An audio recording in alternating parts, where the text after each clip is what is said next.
잠깐 기도하고 말씀 받을까요? 하나님께서 사랑하시는 자녀들이 이 자리에 앉았습니다. 어린 아이들이 예배에 와서 하나님 말씀 듣기 원합니다. 하나님께서 창조하셨으니 하나님께서 책임져 주시고 하나님의 말씀을 통해서 일깨워 주시옵소서. 이 시간 우리 주 예수 그리스도로 기도했습니다. 그동안 잘 지냈어요? 이게 올 때마다 느끼는 건데 마이크에서 이 볼륨이 너무 커가지고 제가 원래 목소리가 근데 최대한 마이크를 안 켜보는 방향으로 여러분 혹시 지난주에 이렇게 지나면서 혹시 실수한 적 있어요? 이렇게 잘못하거나 실수하거나. 저도 실수한 적이 되게 많았는데 저도 여러분 나이 때는 훨씬 더 실수를 많이 했어요. 원하든 원치 않든 제가 실수를 하길 원해서 실수한 적도 되게 많았고요. 잘못한 적도 되게 많았어요. 그래서 많이 혼났는데 근데 그 부모님한테 혼나면서 제 마음속에 이런 마음이 있었어요. 혹시 우리 엄마가, 우리 아빠가 나를 사랑하지 않나? 라는 생각이 들 때가 있었어요. 뭐 다 그랬던 건 아닌데 기분이 상하면서 그런 생각이 들 때가 있죠. 그리고 또 반대로 여러분들 지난주에 살아가면서 다 잘못만 하고 살아가는 거 아니잖아요. 잘했죠. 학교도 잘 가고 밥도 잘 먹고 한숨 쉬는 사람은 뭐죠? 잘했을 때 또 부모님한테 칭찬 받잖아요. 그죠? 칭찬 많이 해주세요. 부모님도 칭찬 많이 해주세요. 근데 칭찬 받으면 기분이 좋잖아요. 그래서 제가 초등학교 2학년 때인가 3학년 때인가 그런 결심을 했어요. 나는 부모님께 칭찬 받기 위해서 공부를 열심히 해야겠다. 뭐든지 열심히 해야겠다라는 생각을 했습니다. 근데 마음대로 되지 않았어요. 실수를 할 때가 더 많았고 잘못을 할 때가 더 많았어요. 그래서 제 마음속에 어떤 마음이 계속 생기게 됐냐면 나는 정말 괜찮은 아이가 아닌가 보다. 칭찬받을 만한 아이가 아닌 것 같다. 참 나는 못나고 참 별로인 아이다라는 생각이 계속 저한테 들었어요. 난 정말 나쁜 아이인가? 라는 질문이 들었어요. 근데 오늘 말씀에서 레위기 8장 전체를 바라볼 때 그리고 레위기나 그리고 모세 오경을 바라볼 때 하나님께서 어떤 마음으로 이 말씀을 이스라엘 백성에게 주셨을까요? 이것은 칭찬을 하고 그리고 또 혼내고 이런 부모님들이 할 때 부모님 마음에는 언제나 여러분들을 사랑하는 마음이 기본적으로 깔려 있어요. 너무나 사랑하고 너무나 위하고 날 사랑하는 딸아 나의 사랑하는 아들아 너희들이 잘 되기 위해서 가르쳐 주는 거예요. 칭찬을 하든 혼을 내든. 그래서 이 마음을 잊으면 안 돼요. 왜냐하면 나의 딸이고 나의 아들이기 때문에 잘 되기 위해서 더 행복하게 살기 위해서 더 사람답게 살기 위해서 부모님이 여러분들을 혼내시기도 하고 칭찬하기도 하는 거예요. 부모님들한테 좀 부탁을 좀 드릴게요. 아이들은 그 칭찬을 받을 때나 칭찬을 너무 많이 받아도 혼란스럽고요. 많이 혼나도 혼란스러워요. 아이들 안에 굉장히 혼란스러운 마음이 있습니다. 그래서 칭찬을 많이 해주시고요. 칭찬을 해주실 때는 구체적으로 내가 너를 너무나 사랑한다는 기본적인 마음을 계속 아이들한테 설명해 주는 게 굉장히 중요합니다. 물론 이렇게 얘기한다고 해서 저는 잘하냐? 그건 아닙니다. 그렇지만 계속해서 성경을 읽을 때 그 아이들을 사랑하고 교육할 때 그 마음을 전달해 주는 건 굉장히 중요하다고 생각합니다. 오늘 하나님이 거룩한 백성으로 살아갈 때 여러분들이 하나 기억해야 할 것, 하나님께서 여러분들을 창조하셨기 때문에 여러분들은 정말 괜찮은 아이입니다. 나는 정말 괜찮은 아이야 라고 매일매일 얘기해주면서 살아가길 주님의 이름으로 축복할게요. 이렇게 기도하겠습니다. 하나님 아이들이 잘할 때나 잘 못할 때나 아이들에게 수고했어, 잘했어, 괜찮아. 너는 원래 좋은 아이야. 왜냐하면 내가 좋은 하나님이고 내가 너를 만들었기 때문에 그래 라고 매일매일 일깨워 주시고 부모님을 통해서 선생님들을 통해서 친구들을 통해서 일깨워 주시길 간절히 기도합니다. 이 시간 우리 주 예수 그리스도의 이름으로 기도했습니다. 아멘. 있어요. 아이들 내려갈 때 제가 오디오 듣는 걸 별로 안 좋아해서 여러분들 만나면 꼭 감사하다는 말을 하고 싶었어요. 제가 사실은 지난 가을에 굉장히 어려운 시간을 보냈는데 그때 계셨던 분들도 계실 거고 계시지 않으셨던 분들도 계실 거예요. 근데 제 마음을 어렵게 나누었는데 여러분들 너무 잘 들어주시고 기도해 주셔서 그 기간을 잘 버틸 수 있었고요. 얼마 되지 않아서 11월 말 정도에 제가 직장을 다시 구해서 노스이스턴에서 잘 근무하고 있습니다. 그래서 여러분들에게 감사하다는 말 꼭 전하고 설교를 하기 원했고요. 다행히도 이렇게 아이들이 빠져주면서 시간을 허락해 주셔서 정말 감사합니다. 잠시 기도하고 말씀 받도록 하겠습니다. 하나님께서 눈에 보이지 않지만 하나님께서 이곳에 계심을 알고 있습니다.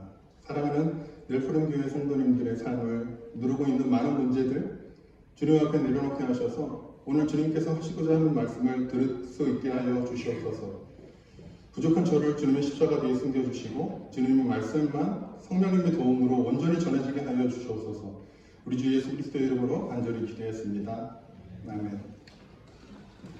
여러분들 미국 오실 때 어떤 마음으로 오셨어요? 미국에 오실 때 그리고 보스턴에 오실 때 어떤 마음으로 오셨습니까? 뭐 여러 가지 이유가 있겠죠. 좀 더 좋은 환경에서 공부하고 싶어서 부모님이 아니면 자신이 미국에 오고 그 다음에 보스턴에 와서 공부하시는 분들도 있겠죠. 그리고 공부를 하고 나서 보스턴에 직장이 돼서 꼭 보스턴에서 학교를 다니지 않았어도 보스턴에 직장이 돼서 이곳으로 오신 분들도 계시겠죠. 또 어떤 분들은 사랑하는 사람을 만났는데 그 사람이 보스턴에서 사업을 하고 있든지 학교를 다니고 있어서 보스턴에 오신 분들도 계시겠죠. 이런 많은 분들이 계실 거라고 생각이 듭니다. 우리는 원치 않든 보스턴에 와 있고 그렇기 때문에 여기 앉아서 제 설교를 듣는 것이겠죠. 물론 온라인으로 들으신 분들도 있지만 말입니다. 근데 우리 모두가 이런 기대를 가지고 보스턴에 왔지만 그 기대가 그 기대만큼 우리의 삶에 따라주지 않을 때가 있다는 말이죠. 물론 언제나 그런 것은 아니죠. 공부를 열심히 해서 좋은 성적이 나올 때도 있었고 직장이 되었으니까 그 기쁨으로 보스턴에 정착했겠죠. 그렇지만 직장에 다닐 때, 학교에 다닐 때, 그리고 이 세상에서 저희가 일상을 살아갈 때 우리가 꿈꾸던 대로, 우리가 계획했던 대로 우리의 삶이 진행되지 않는다는 것이죠. 아직 그것을 모르신다면 여러분들은 고등학생이거나 아직 행복한 삶을 누리시기 때문에 조금 더 누리시기 바랍니다. 저도 보스턴에 올 때, 고등학교에서 보스턴에 올 때 노스이스턴에 입학을 하게 되었는데요. 꿈을 가지고 왔어요. 어카운턴트가 돼서 정말 잘 나가는 비즈니스맨이 되리라. 그래서 회계사로 노스이스턴에 입학했고 정말 열심히 공부했습니다. 열심히 공부하는 게 아니라 열심히 놀았죠. 그러다가 예수님을 만나게 됐어요. 그런데 하나님께서 회계를 너무 많이 하게 하셨는지 저를 신학대학원으로 옮기셨어요. 비즈니스맨이 아니라 이제 목회자로 하나님이 저를 부르셨죠. 거기서 이제 신학대학원은 좀 더 깁니다. 4년이나 학교를 목회를 위해서 신학대학원을 다녔고 그 다음에 한 10년 정도 목회의 길을 갔던 것 같아요. 전도사로서, 강도사로서, 목사로서 살아갔습니다. 그때는 또 하나님의 목회를 조금 더 일구어가고 하나님의 사람을 섬기는데 저희 목표를 두었습니다. 잘 가는 것 같다가 하나님께서 갑자기 뉴욕에서 목회지를 나오게 하시고 보스턴으로 자리를 옮기셔서 이제는 풀타임 직장인으로서 그리고 목회는 팔타임으로 주말에만 하고 있습니다. 결혼을 하게 됐고요. 그 다음에 지금 저희 첫째가 13살이고 막내가 4살입니다. 그리고 아들이 4명이 있는데 정말 하루하루 살아가는 것이 전쟁이죠. 저는 출근을 2번 합니다. 오전에 직장으로 출근을 1번 하고 퇴근하고 다시 집으로 출근을 하는 정말 치열하게 살아가죠. 저의 큰 기도 제목 중에 하나가 저희 아내가 중학교 수업 선생인데 제 아내가 1시간도 자녀들과 떨어져 있는 시간이 없어요. 일어나서 아이들과 함께 학교를 또 제 아내 학교를 모든 아이들이 저희 아내 학교를 갑니다. 일어나서 밥 먹이고 애들 데려가서 아이들을 본 다음에 다시 집에 와서 아이들을 계속 보고 아이들이 자야만 자유시간을 갖는 것이죠. 그냥 한번 생각해 보셨어요? 올해부터 주일까지 자녀들과 떨어져 있는 시간이 정말 기쁘죠. 행복하죠. 그렇지만 지치죠. 이런 지치고 치열한 삶을 저는 살아가고 있습니다. 이럴 때 감사한 것들이 너무나 많은데요.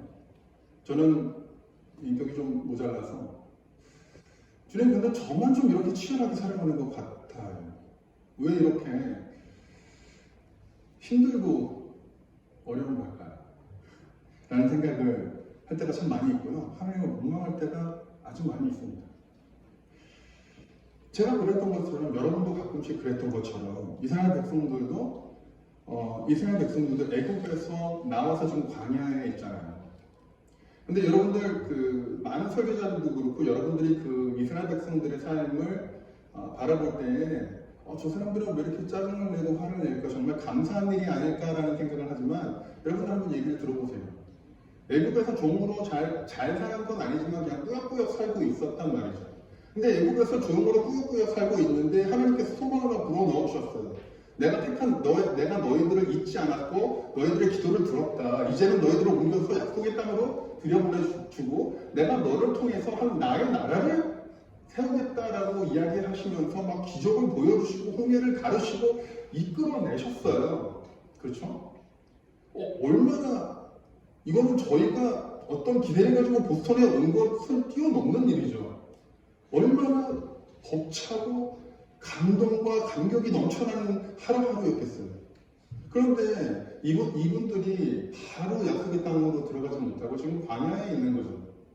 광야에서 지금 40년을 보내고 있지만 우리는 40년이라고 해서 뚝 떼어놓고 40년 동안 광야에서 보냈다 그러지만 이분들 생각해 보세요. 여러분들 20대에 애국에서 나왔으면 60대까지 광야에 서 있는 거예요. 그럼 저는 20대에 만약에 애국에서 나왔으면 지금 저는 아직도 광야에 있는 겁니다. 제가 40대 후반이지만 어쨌든 광야에서 이런 생각이 안 들겠냐는 말이죠. 하나님 도대체 왜 저희를 인도해 내셨습니까? 인도해 내셨으면 조금 더 편하고 조금 더 행복한 삶을 살 수 있는 것 아닙니까? 라고 생각하는 게 잘못된 건가요? 전 정당한 생각이라고 생각합니다. 그리고 이런 생각을 하고 이렇게 짜증을 내는 이스라엘 백성에게 하나님은 무슨 얘기하는 거니? 좀 조용히 하고 나를 따라오라 이렇게 얘기하지 않으시고요. 하나님께서 계속해서 레위기 통해서 하나님이 이스라엘 백성에게 보여주시는 것은요. 하나님께서 내가 너희들을 얼마나 사랑하고 내가 너희들을 위해서 얼마나 많은 준비를 해놓고 너희들의 죄를 이렇게 풀어갈 거야.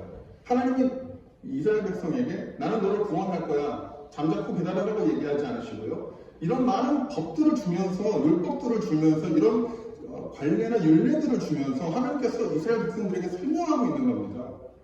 나의 백성이 되려고 하는데 너희들은 잘 모르겠지. 이렇게 해서 내가 너희들을 구원할 거야. 너희들은 죄를 없앨 거야 라고 이야기를 하는 것입니다. 그리고 그런 과정 속에서 오늘 읽은 레위기 8장은 그 하나님께서 제사장을 세우시고 제사장을 위임하는 그 장면이 나오는 거예요. 그 제사장 위임식을 자세히 좀 들여다볼 건데요. 세 가지를 제가 보게 됐어요. 하나는 택하심. 하나님께서 제사장들을 택하시죠. 그리고 두 번째는 죄사하심. 제사장을 통해서 죄사하시고 그 다음에 마지막은 하나님께서 이스라엘 백성들의 친구 되심이라는 세 가지 주제를 가지고 좀 자세히 알아보도록 하겠습니다. 10절과 11절에 보면요.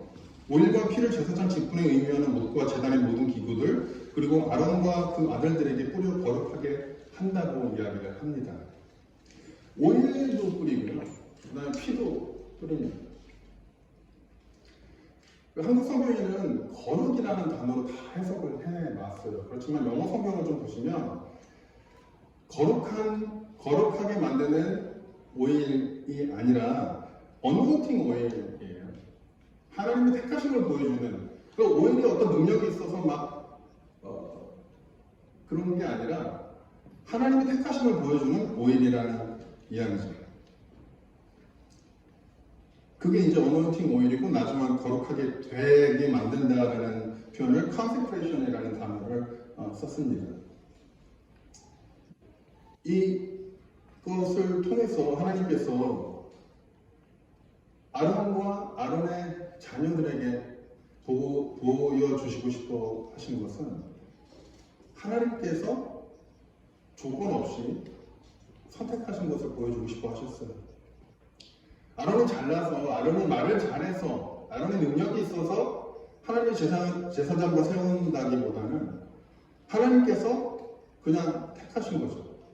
하나님께서 택하셨기 때문에 여러분들 알지 못하는지 모르겠지만 이 제사장 직분을 가진 이 레위 사람들은요, 말씀의 땅에 들어가서도 자기 땅을 갖지 못해요. 각 지파에 속해서 제사장 직분을 해야 되기 때문에 제사장으로서 살아갈 때에 어떤 땅에서 머물러서 같이 모여서 살아가는 것이 아니라 각 지파에 흩어져서 살아가게 됩니다. 이 제사장 직분을 하나님께서 조건 없이 주었다는 것이죠.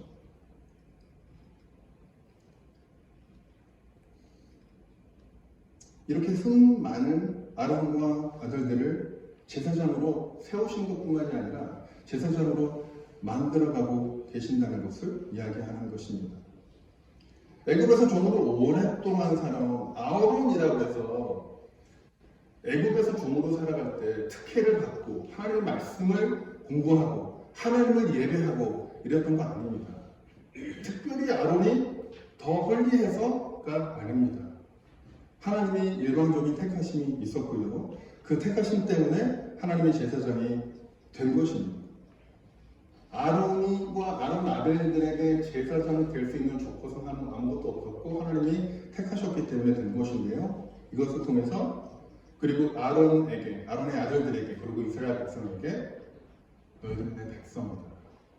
애굽에서 종으로 살았던 어떤 죄를 지었던 어떻게 살았던 간에 내가 너를 창조하였고 너는 나의 백성이다. 하나님은요 여러분들을 창조하시고 여러분들이 자라가시는 걸 보면서 저는 이렇게 실수도 많이 하고 거짓말도 많이 하고 이렇게 탐욕도 많고 욕망도 많고 왜 저렇게 살아가니? 라고 생각하시지 않으시고요. 너무 사랑스러운 눈빛으로 여러분들을 바라보고 계십니다. 여러분들이 실수함에도 불구하고 여러분들이 잘못함에도 불구하고 그럼에도 불구하고 여러분들을 택하셨고요. 그 택하심은 버려지지 않는 것입니다. 한번 창조하시고 여러분들 부모가 되면 그걸 알 수 있어요. 자녀를 낳았는데 자녀가 싫다고 자녀를 그렇죠. 요즘에는 버리는 부모들도 조금 있더라고요. 근데 그런 부모들은 예외이지만 낳았는데 아이들이 싫다고 해서 딸이 싫다고 해서 그 자녀를 버리는 건 부모가 아니죠.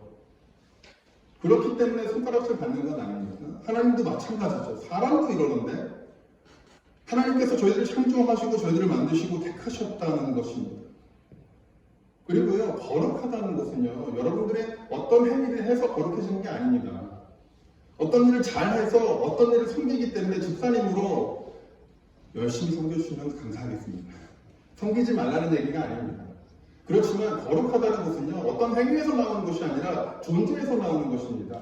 그래서 거룩하다는 의미는 사실은 하나님께만 붙여질 수 있는 칭호예요, 사실은. 이 세상에 거룩한 사람은 있을 수 없죠. 그런데 하나님께서 여러분들을 거룩하다라고 이야기하여 주시는 것이에요. 왜냐? 하나님께서 거룩하시기 때문에, 그리고 하나님의 창조물이시기 때문에, 하나님의 자녀이기 때문에 여러분들은 거룩한 사람입니다. 여러분들이 실수를 하든 실수를 하지 않든 하나님께서 여러분들에게 내가 너의 아버지이고 너는 나의 아들이야. 그렇기 때문에 너는 거룩한 나의 아들이야.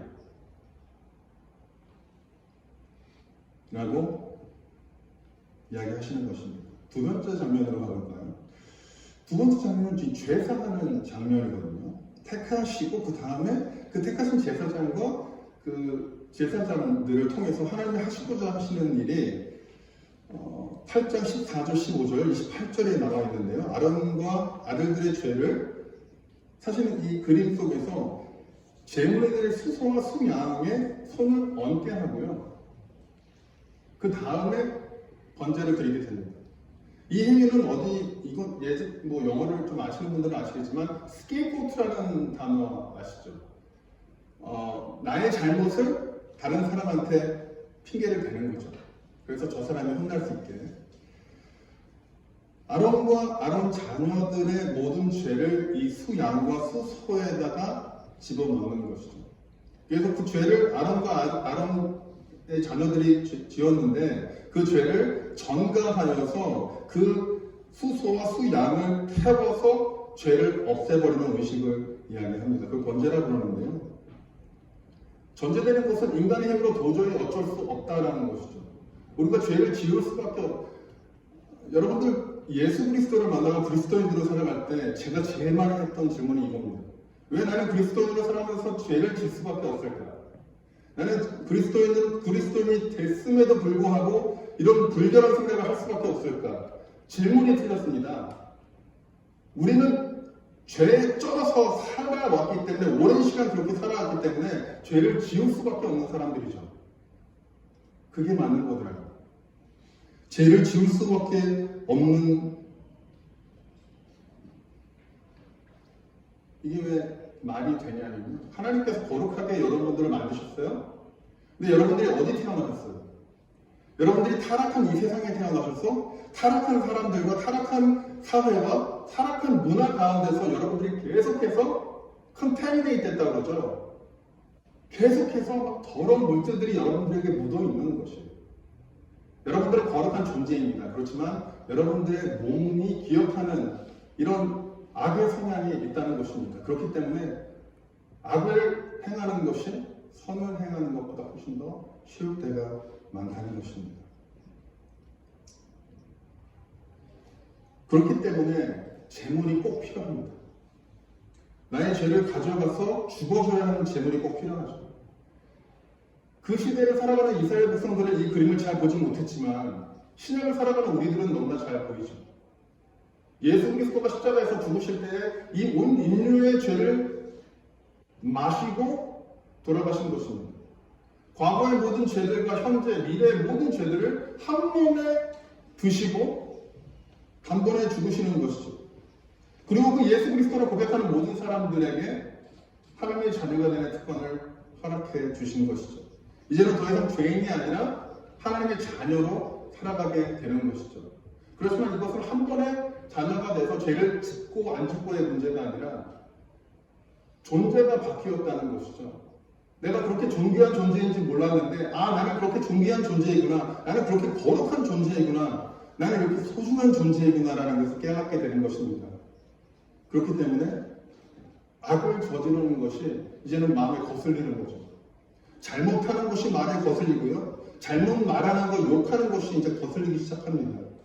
다른 사람을 하대하고 다른 사람을 무시하는 것이 마음에 거슬리기 시작하시는 거죠. 돕는 것이 더 편해지고 나누는 것이 더 편해지고 사랑하는 것이 더 편해지는 것이 거룩한 하나님의 백성으로 살아가는 여러분들의 모습일 것입니다. 여러분 그리스도인으로 살아갈 때 어떤 대가를 치르면서 살아가시나요? 아니면 여러분들이 예수 그리스도의 피로 구원받은 그 그리스도인으로 살아가는 것을 누리시며 살아갑니까? 비슷한 말이죠. 그런데 대가를 치르면서 살아가는 사람은 아직 여러분들이 얼마나 존귀하고 거룩하고 얼마나 소중한 사람인지 잘 모르시는 분들이에요. 왠지 아세요? 하나님께서 모든 것을 포기하시고 여러분을 선택하셨어요. 근데 여러분이 아닌 것 같은데 누가 옳은 거죠? 누가 맞는 거예요? 여러분이 맞는 거예요? 하나님 맞으시는 거죠. 여러분은 그만큼 소중한 존재입니다. 그렇기 때문에 하나님께서 여러분들에게 주신 그 예수 그리스도의 십자가의 은혜를 눈물 흘리고 받아들이는 것도 좋습니다. 저도 그렇지만 받아들이세요. 여러분은 그렇게 소중한 존재입니다. 그리고 제가 하나만 부탁을 드리면요. 너무 자책하지 마세요. 여러분들이 잘못하는 많은 것들이 여러분 탓이 아닐 때가 참 많아요. 부모님들도 마찬가지고요. 네. 자녀 혼내고 나면 밤잠을 이루지 못합니다. 근데 제가 나쁜 사람이라서 아들한테 화를 낼 수도 있습니다. 네, 좋은 사람은 아니라고 생각하는데 저도 아직도 고민이 많아요. 그렇지만 하루 종일 회사에서 일하다가 눈치 보고 일하다가 집에 가서 저녁 먹고 좀 피곤해지고 나른해졌는데 아이들은 그때부터 살아나요. 와우, 에너지가 200%가 돼요. 저녁 9시가 됐는데 자야 되는 시간에 소리 지르죠. 잘못할 때가 있다는 것입니다. 이게 오롯이 다 제 책임인가요? 네, 제 책임일 때도 있지만 아닐 때도 있다는 것입니다. 여러분들이 살아갈 때 여러분들이 행해지는 많은 것들을 다 내 책임이냐라고 돌리지 마시고요. 주변을 좀 돌아보세요. 여러분들이 책임이 아닐 때가 참 많아요. 그리고 여러분들을 많이 위로해 주시고 많이 격려해 주세요. 여러분들밖에 여러분들의 삶을 잘 알지 못해요. 여러분들 자신을 사랑하지 않고 위로하지 않으면 이 사람이 어떤 사람도 사랑하는 아내도 사랑하는 남편도 여러분들 그렇게 위로해 주거나 사랑해 주지 못합니다. 세 번째 장면으로 가볼까요? 친구 대신인데요. 레위기 8장 31절을 바라보면서 번제로 드려진 고기를 삶아서 빵과 함께 먹이시는 장면입니다. 이 장면에서 하나님은 어디 계실까요? 저는 하나님이 아론과 그 아들들과 함께 계셨다고 믿습니다. 아론의 자녀들과 함께 앉아서 식사를 하는 것이죠. 이것이 왜 중요한 것이냐면요. 이때까지는 하나님께서 자신의 모습을 드러내지 않으셨어요. 성막을 지으시고 성막 가운데 모습을 드러내시는데 제사장과 제사장들을 모아놓고 이 성전에서 드려진 제물을 쪄서 먹게 하는 것이죠. 이 의미는 무엇이냐면 하나님께서 함께 하시고 함께 교제한다는 것이에요. 내가 너와 함께 먹으리라. 너를 택해서 너를 사용하려고 택한 것이 아니라 내가 택해서 너의 죄를 용서해서 나의 백성으로 너희들의 삶을 막 물고 먹으려고 내가 너희들을 구원하는 것이 아니라 내가 너를 구원한 이유는 내가 너희들을 불러서 약속의 땅으로 인도하고 그 나라를 세우는 이유는 내가 너와 함께 같이 먹으려고 하느라 내가 너의 친구 되기 원합니다 라고 이야기하는 것입니다. 이 그림을 바라보면서 어떤 그림을 같이 떠올리시면 좋냐면요. 아담과 하와가 하나님과 얼굴을 맞대고 교제하였던 그 에덴 동산이라는 그림과 맞닿아 있습니다. 저는 그 날을 고대합니다. 하나님과 얼굴을 맞대고 여러분들 기도하실 때 제일 힘든 게 뭐예요? 하나님의 음성이 잘 들리지 않는다는 것이잖아요. 여러분들이 제일 힘들 때 하나님의 얼굴이 보이지 않는다는 것이 얼마나 힘든지 아시는 분들도 계시죠? 저 정말 에덴 동산, 그 하나님의 나라에 들어가고 싶습니다. 하나님과 얼굴을 맞대고 하나님과 대화하며 하나님이 얘기하는 것을 한 토시도 틀리지 않고 제가 다 알아들을 수 있고 이해할 수 있는 그런 날을 고대하며 기다리고 있습니다. 이런 마음을 하나님 아버지께서 가지고 계신 거예요. 이스라엘 백성들을 바라보면서 그들의 실수와 그들의 짜증과 그들의 환영을 들으면서 하나님 머릿속에는 어떤 것을 그리고 있냐면 예수 그리스도를 통해서 여러분들을 구원하시고 여러분들이 살아가 하나님의 나라. 지금은 나의 음성을 잘 듣지 못하고 지금은 나를 바라보지 못하고 지금은 나와 함께 하지 못하지만 너희와 영원히 살아갈 나의 나라.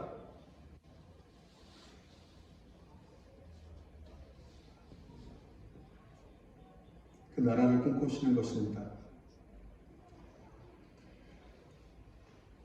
그리고 그 나라를 꿈꾸시기 때문에 같이 앉아서 식사를 하시는 것이고요. 사랑하는 늘푸림교회 성도 여러분, 여러분이 거룩한 제사장입니다. 예수 그리스도께서 죽으시면서 하신 일이 하나 있는데요. 죽으시면서 성막에 휘장이 갈라졌어요. 그것은 무엇이냐면 예전 그 성막에 있을 때는 1년에 한 번만 대제사장이 그 성막 안으로 그 Holy of Holies라고 그러는데 그 안으로 1년에 한 번만 들어갈 수 있었어요. 근데 그곳을 아무나 예수 그리스도를 나의 구주로 고백하는 모든 사람들이 들락날락할 수 있다는 거죠. 그 말은 무엇이냐면 여러분들이 원하시는 때 기도로, 예배로, 묵상으로, 자연을 바라보므로 여러분들이 하나님을 만날 수 있게 되었다는 것입니다. 하나님의 은혜로 자녀가 되었다는 것이죠. 더 이상 다른 어떤 것이나 사람을 통해서, 저 같은 사람을 통해서 하나님의 말씀을 듣는 것이 아니라 하나님께서 직접 여러분들을 만나 주신다는 것입니다. 저 야고보서 2장 23절에 나오는 그 야고보가 그 아브라함을 설명할 때 하나님의 벗이라라는 표현을 굉장히 좋아합니다. 왜냐하면 제가 어렵고 힘들 때 하나님의 음성이 잘 들리지 않아요. 하나님의 얼굴이 보이지 않더라고요. 근데 제 옆에 있는 사람들이 저희 친구들이었습니다. 세영이 형 할 수 있어. 형이 직장을 잃었지만 괜찮아. 내가 돈을 좀 보내줄게. 어떤 면에서 굉장히 쪽팔리죠. 형이 동생을 챙겨줘야 되는데 동생이 형을 챙겨줘야 되기 때문에. 이진태 목사가 제가 상황이 안 좋은 것을 알고 있었죠. 제가 우울증으로 공황장애를 힘들어하는 것을 너무나 잘 알고 있었죠. 그럼에도 불구하고 설교자로 산다는 거 못할 짓이죠. 진택이나 그리고 기호가 이런 많은 친구들이 제 옆에 있어줬습니다. 하나님께서 이런 친구가 된다는 것입니다. 여러분들이 있는 그대로 바라봐주는 친구, 그런 친구 있으시죠? 여러분보다 여러분을 더 사랑해주시는 그 친구, 그리고 여러분 일이라면 헌신적으로 자다가도 벌떡 일어나서 나아가는 그런 친구, 언제나 새벽이라도, 요즘에 한국이나 시차가 많이 나지만 언제나 전화할 때마다, 카톡으로 전화할 때마다 내 통화를 들어주는 친구, 하나님이 이런 신실한 친구 되신다는 것이죠. 그리고 하나님이 이런 신실한 친구 되시기 때문에 여러분들 살아가는 이 한 주가 기쁨으로 넘치길 바랍니다. 마지막으로요, 이 말씀이 여러분들 하나님이 말씀을 전해줄 때 하나님의 말씀은 언제나 물론 선지자를 통해서 전해지지만 말씀이 한 개인으로 떨어지지 않습니다. 사실은 저희가 미국에서 공동체 생활을 하면서 살아가고 개인주의적인 사회에서 살아가기 때문에 개인적인 묵상을 굉장히 많이 합니다. 그렇지만 하나님의 말씀이 하나님의 사람에게 떨어질 때는 언제나 한 개인에게 떨어지는 것이 아니라 공동체에 떨어집니다. 오늘 말씀도 마찬가지죠. 이 말씀이 모세한테 먼저 떨어졌습니다. 그렇지만 이 말씀이 모세한테 떨어진 것뿐만이 아니라 거기가 끝이 아니라 모세를 통해서 아론과 그 아들들, 그리고 더 나아가 지금 성막 바로 앞에 누가 있죠? 이스라엘 백성들이 다 이 장면을 지켜보고 있어요. 직접적으로 경험하지는 않았지만 다 지켜보고 있는 것이죠. 하나님의 말씀은 그런 면에서 이 개인에게 주어지는 것이 아니라 공동체에 주어지는 것입니다. 그러면 공동체가 해야 될 일은 뭘까요?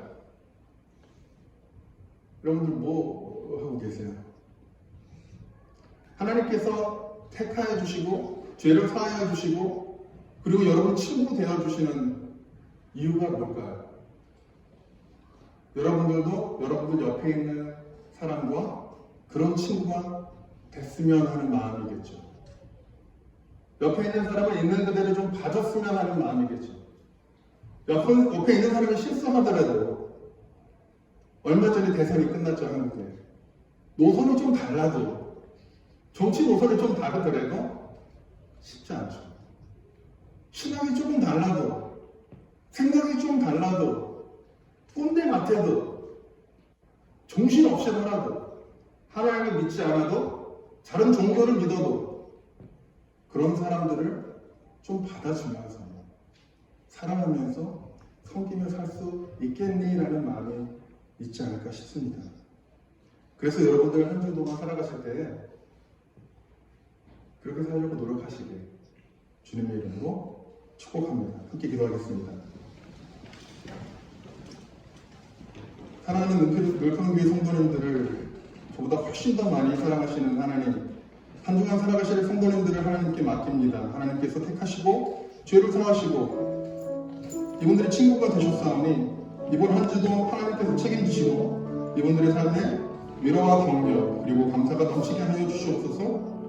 그렇게 이분들과 함께 사시며 만나는 모든 이들이 하나님의 은혜와 사랑을 경험하며 누리게 하여 주시옵소서. 우리 주 예수 그리스도의 이름으로 간절히 기도했사옵나이다. 아멘.